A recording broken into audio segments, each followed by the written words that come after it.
keep sinking into your blue, into your blue. Aujourd'hui, nous allons parler du Aiki. Et nous allons commencer par définir ce qu'est le Aiki. Le Aiki, c'est une image dont la tonalité prédominante se situe dans les valeurs claires. En d'autres termes, c'est une photo qui est globalement claire. Et il n'y a pas d'autre définition. On va commencer par regarder une galerie d'exemples de photos Aiki.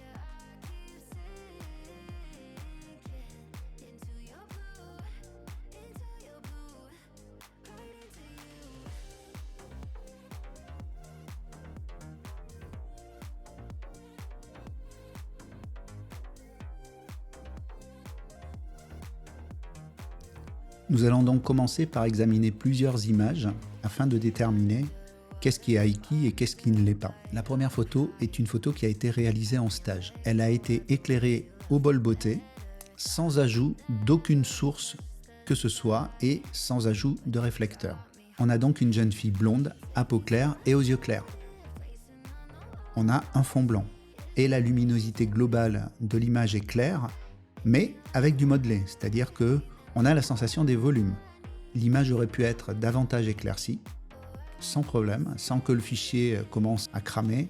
Et comme vous le constatez, on a une très bonne qualité de texture cheveux, ce qui est très important pour les photos destinées à faire du cosmétique cheveux par exemple. C'est typiquement le genre d'image qu'on peut utiliser pour des visuels coiffure.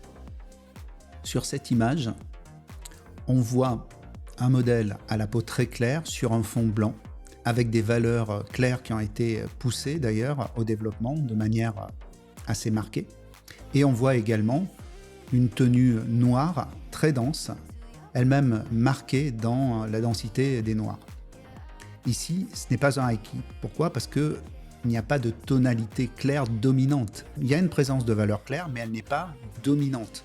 Donc ça, c'est plutôt une photo contraste. Moi, j'appelle ça une photo contraste, c'est-à-dire une photo qui présente un fort contraste avec effectivement des valeurs claires très marquées et des valeurs sombres très marquées, mais sans réelle prédominance.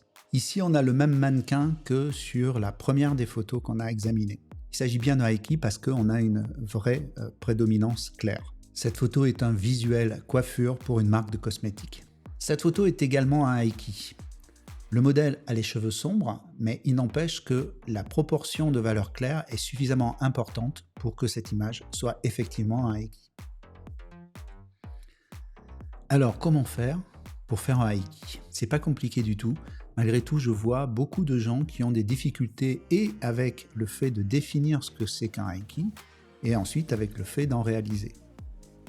Et ça, je pense que ça vient juste des fausses données qui sont répandues partout sur ce sujet. Et je vois ça depuis 20 ans en gros, puisque le premier tutoriel que j'ai écrit concernant le Aiki doit dater de 15 à 20 ans. Donc la première étape, c'est de s'assurer que l'environnement est bien à tonalité générale claire. Il est impossible d'obtenir une photo Aiki si ce que vous photographiez n'est pas avec une tonalité générale claire. Forcément, puisque c'est la définition. Donc vous devez avoir un fond blanc ou clair. Vous pouvez avoir un fond gris clair. Si la tonalité générale est claire en fin de compte, ça sera bien un Aiki. La tenue portée devra être blanche ou claire. Le mannequin peut être à peau claire et à cheveux blonds ou à cheveux bruns, parce que ce qui compte, c'est la tonalité générale et non pas la couleur des cheveux. Et pareil pour la couleur de la peau. On peut très bien photographier un mannequin noir en Aiki. S'il se trouve dans un environnement clair et que sa tenue est claire, au global, on aura quelque chose de clair, même si le visage, les mains sont sombres. Ce qui compte, c'est la tonalité générale, c'est pas le fait qu'il y ait ou non des points de contraste dans l'image. Si vous avez des zones de l'image qui sont plus sombres, comme un mannequin avec des cheveux foncés par exemple, ça pourra très bien être un high key si la proportion de cette zone sombre est faible. Donc ce que vous photographiez doit être clair. Votre sujet doit se trouver dans un environnement clair. L'arrière-plan doit être clair, que ce soit un environnement en décor naturel ou un studio. Ensuite, la lumière. Il est évident que si vous faites un éclairage qui va engendrer de forts contrastes, avec donc des zones sombres très marquées à cause de la lumière et non pas à cause de ce que vous photographiez, du coup on aura du mal à qualifier ça de high key parce que vous aurez trop de zones sombres et vous n'aurez plus de prédominance claire. Ça ne veut pas dire que vous ne pouvez pas avoir un éclairage contrasté en high key. Ça veut dire qu'il faut vous arranger pour que la tonalité générale reste claire, tout simplement. Voilà, donc vous voyez, c'est assez simple en fait. Il faut que ce que vous photographiez soit clair, avec une prédominance claire marquée, et il faut que dans la manière dont vous allez éclairer ce que vous voulez photographier, on ait une prédominance claire marquée. Tout simplement, c'est aussi simple que ça. Pour ce qui est de l'éclairage du fond dans le cadre du high key, nous en avons déjà parlé dans une vidéo précédente. Donc je vais vous mettre la référence de la vidéo ici. Nous allons maintenant voir ce que n'est pas le high key. Alors pour commencer, le high key n'est pas une technique. On utilise certains points techniques pour réaliser un high key, mais ce n'est pas une technique, c'est un key, c'est-à-dire une prédominance. Je lis parfois que le high key est un style. Non, c'est pas un style, c'est juste une prédominance. Ensuite, que vous utilisiez le high key pour caractériser votre style, oui, pourquoi pas. Par exemple, en photo de beauté cosmétique, si on veut caractériser ce style de photo publicitaire cosmétique, on va utiliser souvent le high key, effectivement. Le high key n'est pas un effet. Je vois parfois cette notion de effet high key. Non, ce n'est pas un effet, c'est un key. Le high key n'est pas une retouche. Le high key est fait à la prise de vue.